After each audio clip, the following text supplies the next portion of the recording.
మీకు ఒకటి కంటే ఎక్కువ బ్యాంక్ అకౌంట్లు ఉన్నాయా? జరిమానా తప్పదు.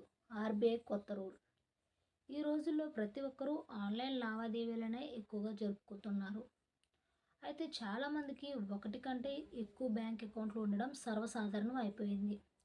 కొందరికి ఒకటి కంటే ఎక్కువ బ్యాంక్ అకౌంట్లు ఉంటాయి. కానీ కొన్ని సందర్భాల్లో మిమ్మల్ని చిక్కుల్లో చిక్కుకునేలా చేస్తాయి. ఒకటి కంటే ఎక్కువ బ్యాంక్ ఖాతాలు కలిగి ఉంటే అధిక జరిమానాలు విధించనున్నట్లు రిజర్వ్ బ్యాంక్ ఆఫ్ ఇండియా ప్రకటించింది.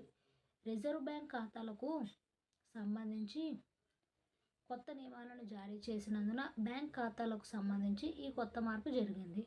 రిజర్వ్ బ్యాంక్ జారీ చేసిన కొత్త నియమాలను ఒకటి కంటే ఎక్కువ బ్యాంక్ ఖాతాలను కలిగి ఉన్నందున విధించే జరిమానాను వివరంగా తెలుసుకోండి.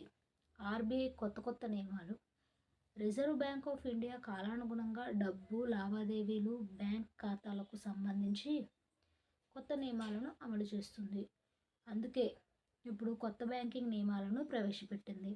బ్యాంక్ ఖాతాల ద్వారా నకిలీ డబ్బు లావాదేవీలు మోసాలు జరుగుతున్న నేపథ్యంలో ఆర్‌బీఐ ఈ కొత్త నిబంధనలను తీసుకువచ్చింది. ఒక వ్యక్తికి ఒకటి కంటే ఎక్కువ బ్యాంక్ ఖాతాలు ఉండి ఆ ఖాతాలో ఏవైనా మోసపూరిత లావాదేవీలు జరిగినట్లు తేలితే అధిక జరిమానా విధించనున్నట్లు రిజర్వ్ బ్యాంక్ ఆఫ్ ఇండియా ప్రకటించింది. బహుళ నకిలీ లావాదేవీలు జరిగితే రూ. 10,000 వరకు జరిమానా విధించబడుతుందని, ఒకటి కంటే ఎక్కువ బ్యాంక్ ఖాతాలను నిర్వహిస్తూ అక్రమ లావాదేవీలు జరిగినట్లయితే చర్యలు తప్పవని ఆర్‌బీఐ హెచ్చరించింది. జరిమానా విధించబడిన వ్యక్తి జరిమానా చెల్లించడంలో విఫలమైతే బ్యాంకులు చట్టపరమైన చర్యలు తీసుకునేందుకు కూడా ఆర్‌బీఐ అనుమతి ఇచ్చింది. కొత్త నిబంధనల ప్రకారం ఒక వ్యక్తికి ఎక్కువ బ్యాంక్ అకౌంట్లు 2 లేదా